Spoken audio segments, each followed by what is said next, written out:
Hope will keep you bleeding in the snow and acceptance will kill you there. But with both, you can heal your wounds and go to your home. तो इस quote का देखो सीधा सीधा मतलब ये है कि अगर तुम होप करोगे और सिर्फ होप करोगे कि यार मैं यहाँ से निकल जाऊंगा, तुम आगे बढ़ते रहोगे बर्फ के अंदर जहाँ पर तुम्हें चोट लगी और तुम्हारा खून बहता रहेगा। वहीं पर अगर तुम एक्सेप्ट कर लो कि मेरी डेथ यहीं पर हो जाएगी और तुम बस ऐसे ही पड़े रहोगे वहां पर, तुम मर जाओगे। और वहीं अगर तुम दोनों को कंबाइन करते हो, तुम उठकर अपने वॉन्ट्स को हील करोगे और फिर तुम आगे बढ़ोगे जिससे कि तुम अपने घर तक पहुंच पाओगे। और ऐसे ही हमारी लाइफ में होता है, अगर हम अपनी लाइफ में होप और एक्सेप्टेंस को कंबाइन कर देते हैं, हमारी लाइफ और ज़्यादा बेटर हो जाती है और हम अपने आप को इम्प्रूव कर पाते हैं। चलो एग्जाम के एग्जाम्पल से समझते हैं। जैसे कि एग्जाम हुआ और तुम्हारे मार्क्स बहुत ज़्यादा खराब हुआ है, अब तुम्हें एक्सेप्ट कर लोगे कि यार नहीं हटाओ, मेरे से होगा ही नहीं। तो क्या होगा, अगली बार मार्क्स और खराब आएंगे और उसके अगली बार में भी तुम फेल हो जाओ। बट वहीं दूसरी जगह अगर तुम होप करोगे कि नहीं अगली बार मैं और हार्ड पढ़ूंगा और अच्छे मार्क्स आएंगे, और तुम बस पढ़ते जाओगे हार्ड वर्क करते जाओगे, जिसके बाद तुम्हारे मार्क्स में भी अच्छे आ जाएं बट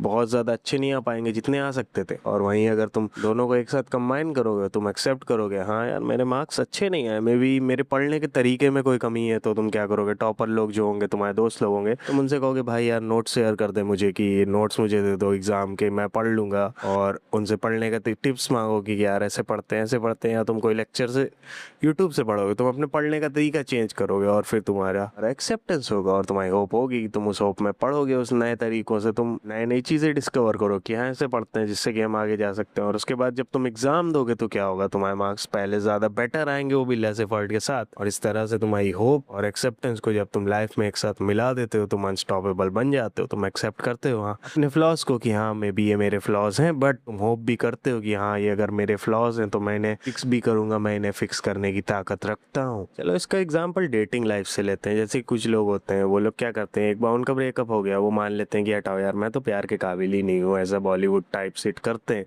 कि अब तो मुझे कोई नहीं मिलेगा, अब छोड़ देते हैं होप को और एक्सेप्ट कर लेते हैं कि वो बेकार है। और वही दूसरे लोग क्या होते हैं, वो होप करते रहते हैं यार कोई तो आएगा, कोई तो और ज़्यादा मस्त आएगा, इससे इसकी गलती है। और बहुत सारे केसेस में होती भी है सामने वाली गलती, बाद में जाकर तुम किसी और के साथ खुश हो जाते हो। बट ज़्यादातर केसेस में होता क्या है, गलती तुम दोनों की होती है, कई बार तुम्हारी अकेले की होती है। जैसे कि तुमने देखा होगा ब्रेकअप हुआ और वो लड़की जाकर किसी और आदमी के साथ खुश है और बहुत ही लंबे टाइम तक खुश है।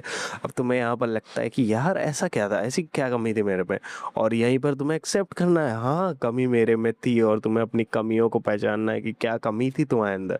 तुम्हें देखना है अच्छा हाँ मे बी मैं ऐसा गलत करता था, मे बी मैं मेरे बाल ज़्यादा बड़े थे, और ऐसी चीज़ें तुम्हें अपने आप को इम्प्रूव करना है एक्सेप्ट करके। और होप भी नहीं छोड़नी कि यार अब तो कोई मिलेगा ही नहीं, एक गई तो और आएंगी, तो ऐसा तुम्हें सोचना है कि हाँ मैं अपने आप को इम्प्रूव कर रहा हूँ और मैं इसलिए होप कर रहा हूँ कि कोई अच्छा आएगा, क्योंकि मैं खुद को इम्प्रूव कर रहा हूँ, जिसकी वजह से मैं आगे एक सस्टेनेबल और अच्छा रिलेशनशिप चला पाऊँ। ये एग्जाम्पल भाई वीडियो की टॉपिक से ही भटक गया, रिलेशनशिप्स पे कभी और बात करेंगे। खैर तो स्नो पर ब्लीड मत करो, पहले अपने घाव को भरो और फिर आगे बढ़ो। होप और एक्सेप्टेंस को कंबाइन करो जिससे कि तुम अपनी लाइफ में विन कर पाओगे। और क्वालिटी तुम बताना मुझे कैसी लगी, क्योंकि मैं पहले ये पोको F1 का यूज़ करता था जो कि गोट है, और अब ये मैं रेडमी का कोई सा फ़ोन का यूज़ कर रहा हूँ। अगर तुम्हें पहले वाली क्वालिटी ज़्यादा अच्छी लगी तो मुझे बता देना, मैं फिर से उसका यूज़ करूँगा, क्योंकि मैं इसको मरने नहीं देना चाहता कभी भी।